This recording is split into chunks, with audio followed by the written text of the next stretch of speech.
Hello everyone, मैं Supriya Sonalika political science के इस क्लास में आप सभी का स्वागत करती हूँ। आज का जो हमारा क्लास है पीजी सेमेस्टर 1 के स्टूडेंट्स के लिए है और जो पेपर 4 है इंडियन पॉलिटिकल थॉट का, उसके अंतर्गत हम लोग एक महत्वपूर्ण विचारक को पढ़ेंगे। वो हैं रविंद्रनाथ टैगोर। इनकी मानवता संबंधी विचार, इनका जीवन परिचय, इनकी कुछ रचनाएं, इनके मानवता संबंधी विचार तथा अंतर्राष्ट्रीयता संबंधी विचारों का अध्ययन जो है आज के क्लास में हम लोग करेंगे। जैसा कि हम सभी जानते हैं कि यह रविंद्रनाथ टैगोर एक कवि, एक दार्शनिक, एक शिक्षा शास्त्री, एक देशभक्त, मानवतावादी तथा अंतर्राष्ट्रीयतावाद रविंद्रनाथ टैगोर भारत की आत्मा के अधिवक्ता थे। रविंद्रनाथ टैगोर का जन्म जो है 1861 में उस प्रसिद्ध टाइगर परिवार में हुआ, जिसका समूचा वातावरण जो था सृजनात्मकता से परिपूर्ण रहता था। स्वाभाविक रूप से यह सृजनात्मकता जो थी रविंद्रनाथ टैगोर के प्रकृति का अभिन्न अंग था और अंग बन गई थी। और टैगोर संकीर्ण अर्थ में एक राजनीतिक नेता नहीं थे। देश की राजनीति में सक्रिय भागीदारी कर जनता को राह दिखाने का कोई प्रयास उन्होंने नहीं किया। फिर भी उनकी गणना देश के प्रमुख राष्ट्रीय नेताओं में करना न केवल उचित है अपितु आवश्यक भी है। जैसा कि जवाहरलाल नेहरू ने लिखा है, रविंद्रनाथ टैगोर ने हमारे राष्ट्रवाद को अंतर्राष्ट्रीय दृष्टिकोण प्रदान किया तथा इसे कला और साहित्य एवं अपने शब्दों के जादू से समृद्ध बनाया। इस प्रकार की यह भारत की जागृत भावना का अभिजात प्रतीक बन गया है। ये बातें पंडित जवाहरलाल नेहरू ने रविंद्रनाथ टैगोर के संदर्भ में कही थी। इसके साथ ही टैगोर सक्रिय भागीदार ना होते हुए भी जनता की लड़ाई के मुख्य दृष्टा भी नहीं बने रहे। उन्होंने अपनी वाणी, लेखनी से वह सदा स्पष्ट करते रहे कि वह साम्राज्यवाद के विरुद्ध राष्ट्रीय संघर्ष में सबके साथ हैं। 1980 के दशक में टैगोर ने एक ओर तो अपनी कहानियों के माध्यम से अपनी सहानुभूति का प्रदर्शन किया, तो दूसरी ओर अत्याचार के प्रति अपनी घृणा की अभिव्यक्ति की। उन्होंने साधना पत्रिका में राजनीतिक लेख लिखे। इन लेखों में हिंदू मुस्लिम एकता की स्थापना पर बल दिया। 20वीं सदी के प्रथम दशक में लिखे गए टैगोर के उपन्यास सामंतवादी व्यवस्था के खिलाफ दस्तावेज के रूप में है।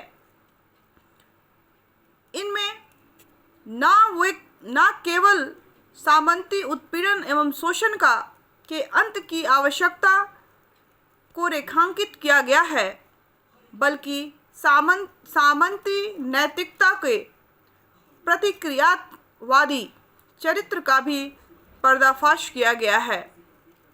1905 बंग विभाजन ने टैगोर को भी हिलाकर रख दिया। 1905 के बंग विभाजन ने टैगोर को भी हिलाकर रख दिया और 1905 से 1908 के विभाजन विरोधी स्वदेशी आंदोलन में सक्रिय रहे। उनके द्वारा सामाजिक राजनीतिक पत्रिका भंडार का प्रकाशन कर उसमें उपनिवेशवाद विरोधी लेखों को प्रकाशित किया। भारत के आर्थिक शोषण की कटु आलोचना की और कृषक समस्याओं पर लिखकर कृषक की समस्याओं को लिखा गया तथा सामाजिक सुधारों के माध्यम से स्वतंत्रता के कार्य को आकार देने का प्रयास किया गया। टैगोर के ही सुझाव पर 16 अक्टूबर को राखी बंधन दिवस के रूप में जोश खरोश के साथ मनाया गया। स्वदेशी प्रवृत्ति को बल प्रदान करते हुए टैगोर ने अपने स्वदेशी समाज वाले भाषण 1904 में पारंपरिक हिंदू समाज अथवा समुदाय के पुनरुत्थान के माध्यम से ग्रामों में रचनात्मक कार्य की रूपरेखा दी थी। 1909 से 1913 का काल टैगोर की सृजनात्मकता का श्रेष्ठतम काल था। अपने अनेक प्रसिद्ध ग्रंथों की रचना उन्होंने इसी काल में की थी। गीतांजलि काव्य का तथा स्वतंत्र भारत के लिए राष्ट्र गीत जन गण मन इसी दौरान में लिखा गया था और 27 दिसंबर 1911 के कांग्रेस अधिवेशन में टैगोर ने इस गीत का गान किया था। टैगोर के इस दौरान के सृजन कार्य ने उन्हें अंतर्राष्ट्रीय ख्याति प्रदान की तथा उन्हें साहित्य के लिए नोबेल पुरस्कार से भी 1912 में विश्व भारती संस्था स्थापित की गई और उन्हें साहित्य के लिए नोबेल पुरस्कार भी मिला।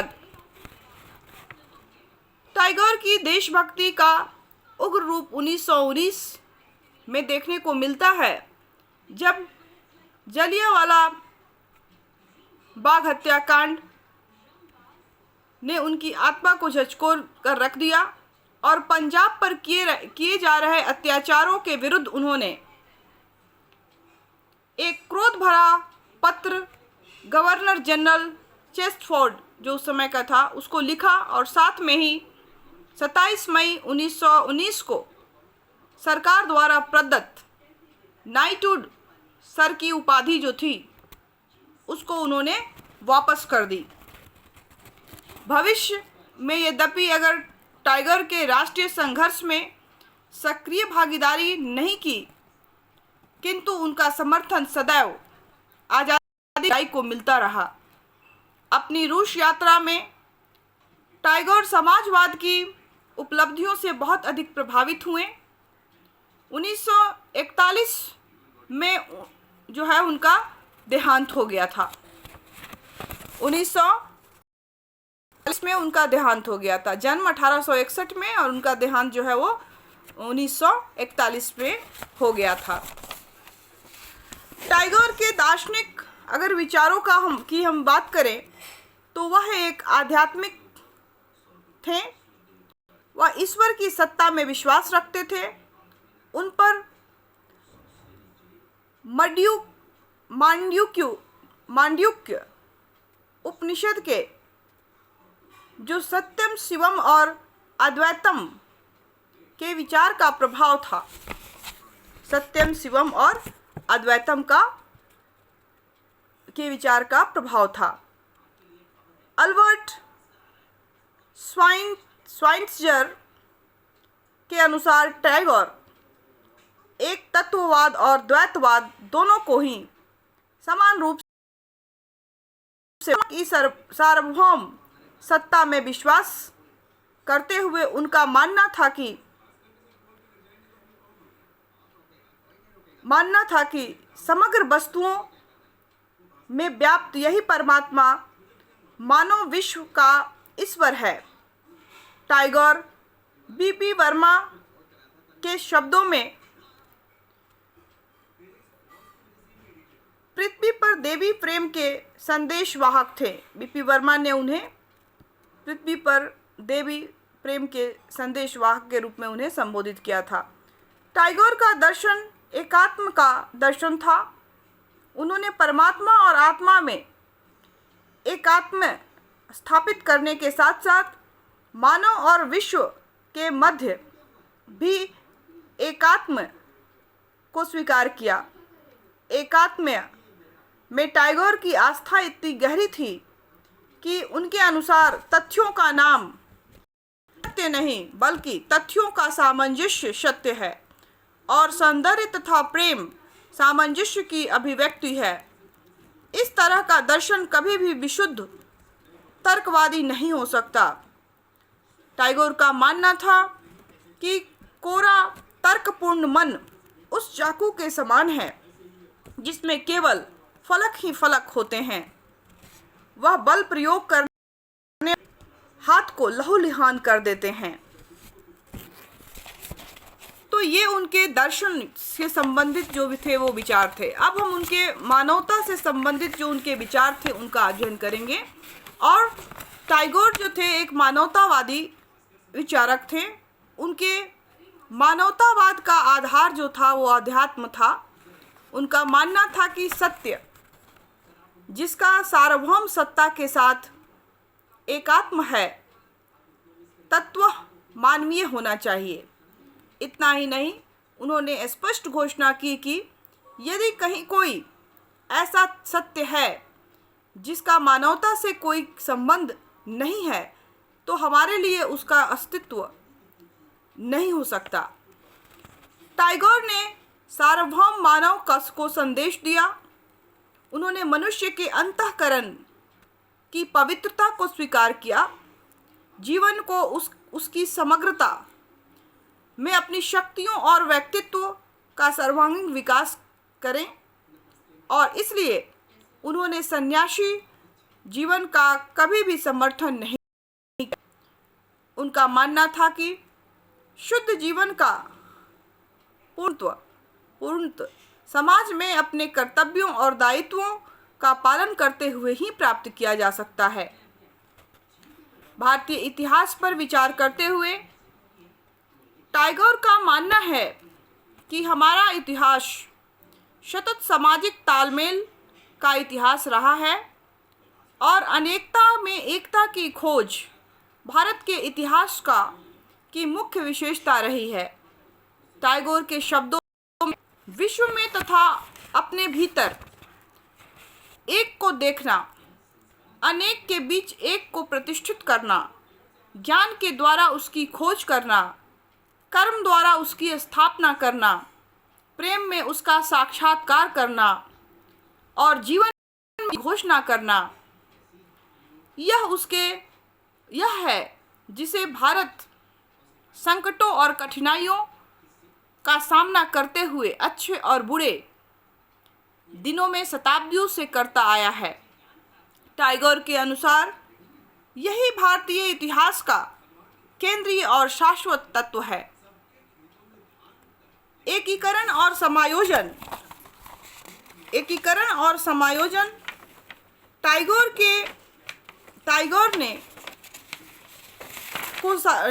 टैगोर ने भारतीय इतिहास को समझने एवं समझने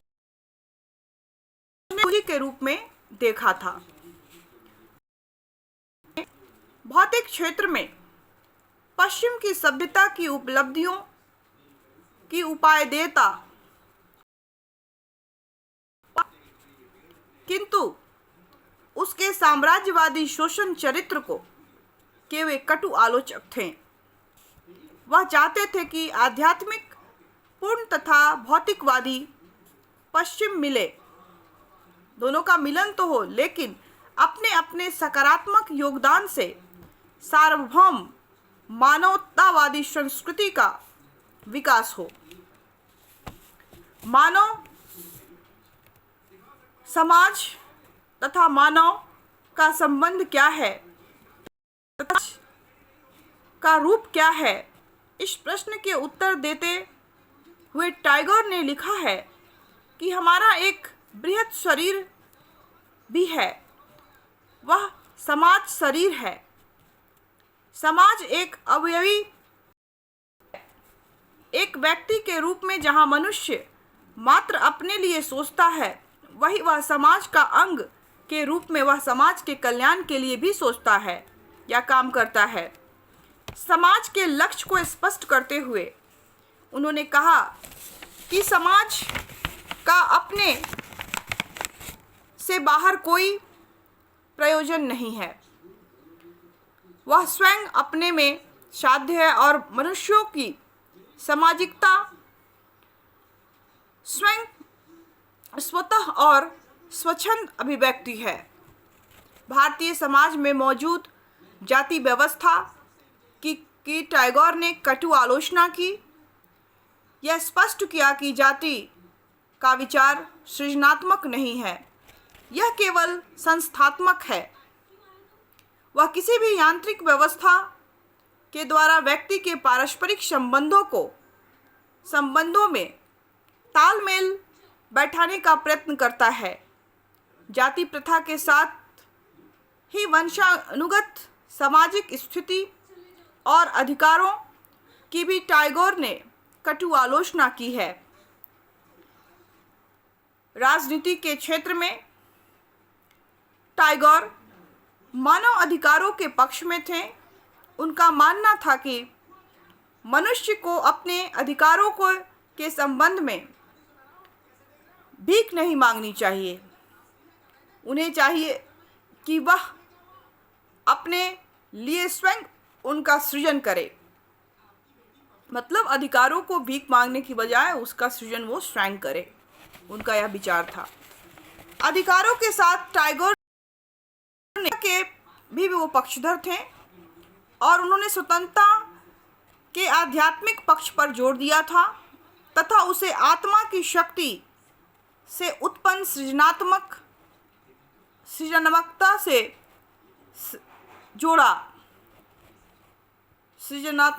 जोड़ा।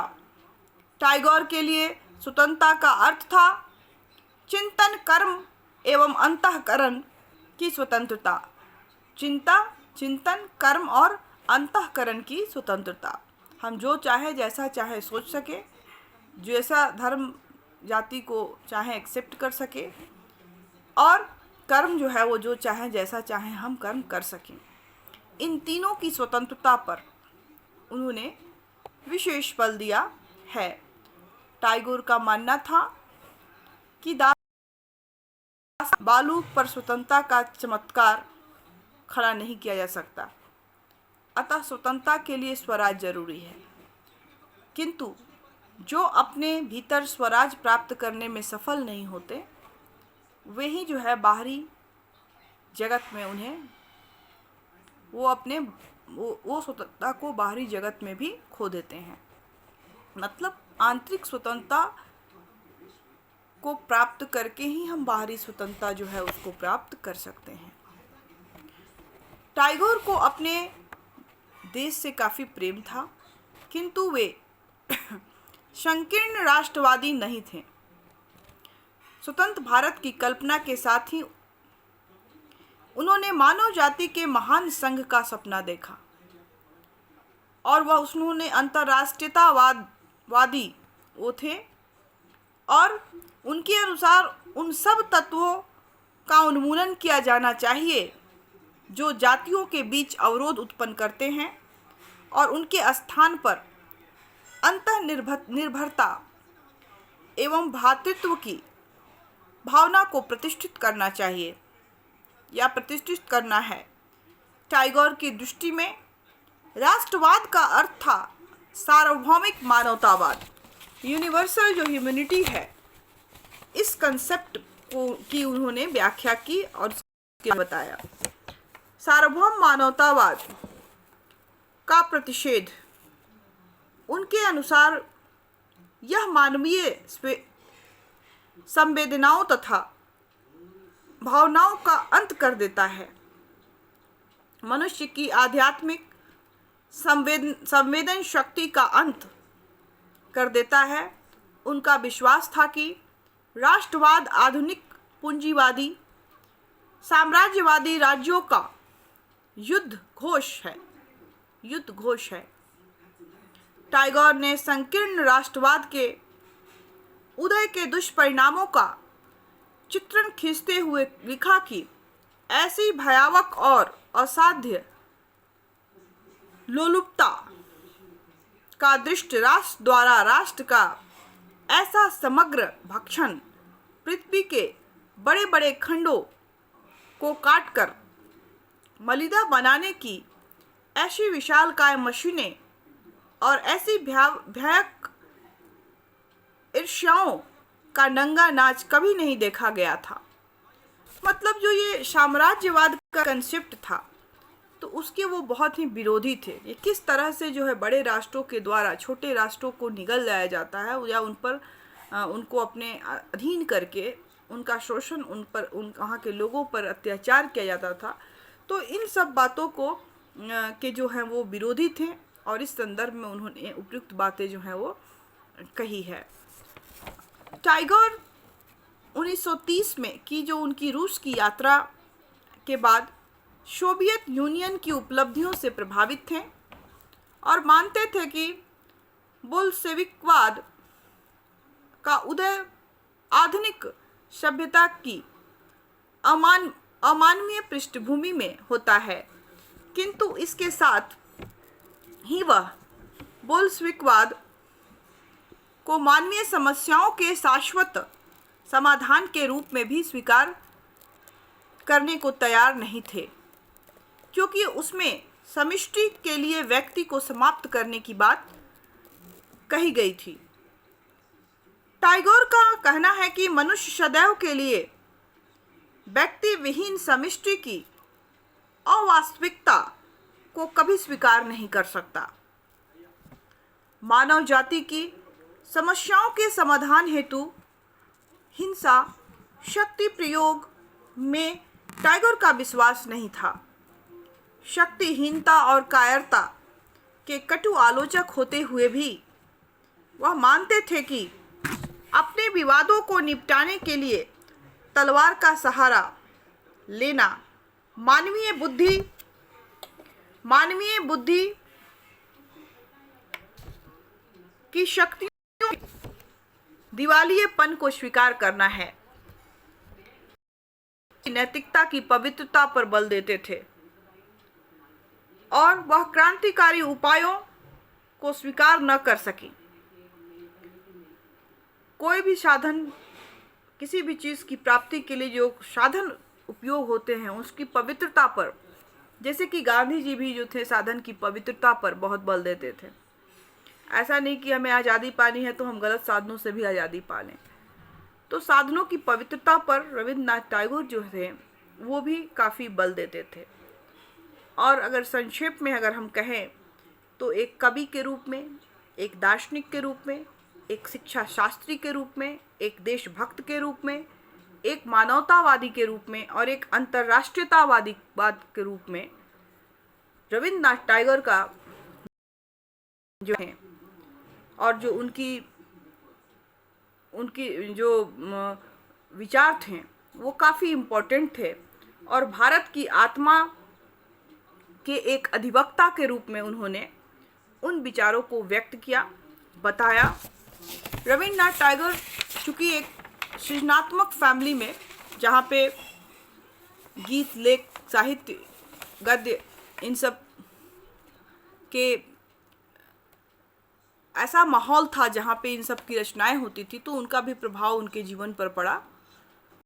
जो है डायरेक्टली तो उन्होंने स्वतंत्रता संग्राम में भाग नहीं लिया, लेकिन समय समय पर अपने लेखनी के माध्यम से, अपने लेखों के माध्यम से, अपने गीतों के माध्यम से, समाचार पत्रों के माध्यम से लोगों को अवेयर किया। इस तरह से इनका जो कंट्रीब्यूशन था भारतीय स्वतंत्रता संग्राम में रहा। और उस में जो 1905 में बंगाल विभाजन के बाद जो विरोधी स्वदेशी आंदोलन हुआ उसमें उन्होंने सक्रिय भागीदारी निभाई, और जो भी उपनिवेशवादी सत्ता थी या साम्राज्यवादी जो विचार थे उसके वो कटु आलोचक थे। और उनके जीवन का जो स्वर्णिम युग था, समय था, वो 1909 से 13 के बीच का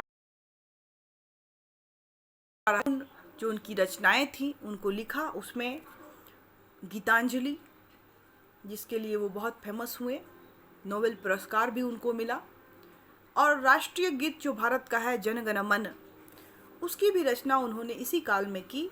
और के अधिवेशन में, कांग्रेस अधिवेशन में इस गीत को पहली बार जो है वो गाया गया। और इस तरह से टैगोर को विश्व भारती शिक्षा संस्था 1912 में टैगोर ने विश्व भारती शिक्षा संस्था की भी स्थापना की। और उनको सबसे ज़्यादा मर्मत जो करने वाली जो घटना थी जलियांवाला बाग, जिसमें उन्होंने अंग्रेज़ों का विरोध किया, और उन्होंने उनको जो उपाधि दी थी नाइटहुड की, उस नाइटहुड की उपाधि को भी उन्होंने वापस कर दिया। और इस तरह से हम देखते थे कि वह एक आध्यात्मिक थे, वह एक ईश्वर की सत्ता में विश्वास रखते थे। सत्यम शिवम सुंदरम का जो कंसेप्ट था वो उनके विचारों का स्रोत था। सभी की भलाई, पूरे विश्व की मानव कल्याण तक के बारे में उन्होंने बताया। मानवतावादी विचारक थे, और उन्होंने व्यक्ति के स्वतंत्रता पर काफ़ी बल दिया। और इस तरह से समाज में व्याप्त बुराइयों को भी उन्होंने, जो धर्म या जाति के नाम पर जो व्याप्त उस समय सामाजिक बुराइयां थीं, उनको भी दूर करने का जो है वो प्रयास किया। राजनीतिक क्षेत्र में जो थे मानव अधिकारों के पक्ष में थे, मानव के पक्ष में थे, ताकि वह अपना व्यक्तित्व का विकास कर सके। और उन्होंने कहा भी कि जो मनुष्य को अपने अधिकारों की भीख नहीं मांगनी चाहिए, बल्कि उसका सृजन करना चाहिए। और इस तरह से उन्होंने जो स्वराज की प्राप्ति जो थी उस पर बल दिया। और उन्होंने अपने भीतर, जो व्यक्ति के भीतर, उन्होंने कहा कि जो स्वराज है, अगर वह व्यक्ति अगर अपने अंदर की स्वराज को अगर प्राप्त करता है, वही बाहर के स्वराज को भी प्राप्त कर सकता है। उनका यह विचार था। और उसके बाद उन्होंने काफ़ी देशभक्त थे, और अपने लेखों के माध्यम से, अपने कृतियों के माध्यम से, अपने रचनाओं के माध्यम से उन्होंने भारत में एक नवजागरण लाया।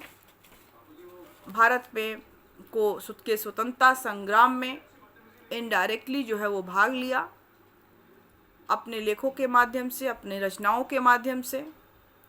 और अपने समय के एक महान व्यक्तित्व के रूप में रविंद्रनाथ टैगोर जो हैं, उनका जो है भारतीय राजनीतिक